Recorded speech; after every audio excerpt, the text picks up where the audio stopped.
Abordons au chapitre 21, verset 10, l'expression « ayant la gloire de Dieu ». Ce mot « gloire » dans Ephésiens 3.21, allie sur la gloire dans l'Église et en Jésus-Christ, n'explique rien. C'est une vérité, mais ne définit pas ce qu'est la gloire. Et il en est de même dans d'autres passages. Christ est la gloire de Dieu, de Corinthiens 4.4, de gloire en gloire, de Corinthiens 3.18. Qu'est-ce que la gloire de Dieu? Cette question étant posée, quelle en est la signification? La gloire de Dieu est l'expression de la nature de Dieu, de sa constitution, qui comprend son caractère, c'est-à-dire sa manière d'agir, de se comporter, également sa mentalité, sa façon de penser. Nous voyons donc que le dessein de Dieu est que nous soyons l'expression vivante de sa nature et marquée par son caractère et sa mentalité, car Dieu est totalement différent de nous, comme il exprime par ses paroles. Mes pensées ne sont pas vos pensées, Ésaïe 55.8. Jésus n'agissait jamais à la manière des hommes en raison de cette haute nature qui habitait en lui. Voyez Marc 7.31-33 et 8.22-23, avec le sourd-muet et l'aveugle.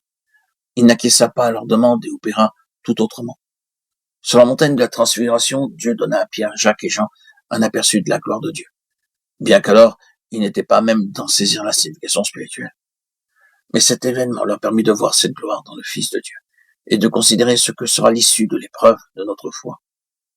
La montagne de la transfiguration est la manifestation de la qualité du Fils de Dieu.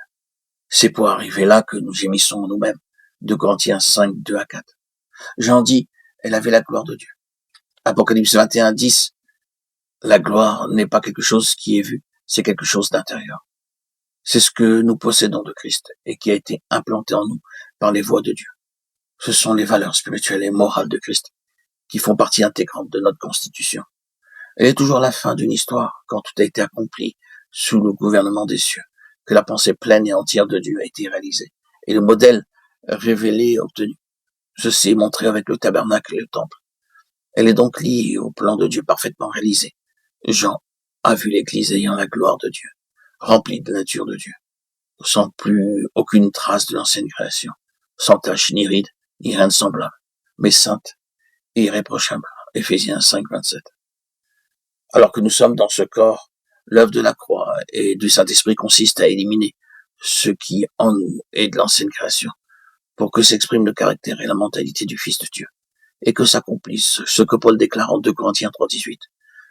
Et nous sommes transformés de gloire en gloire par l'Esprit du Seigneur. Ainsi, Dieu, en nous faisant participants de sa nature, nous fait aussi participants de sa gloire. 1 Pierre 5, 1.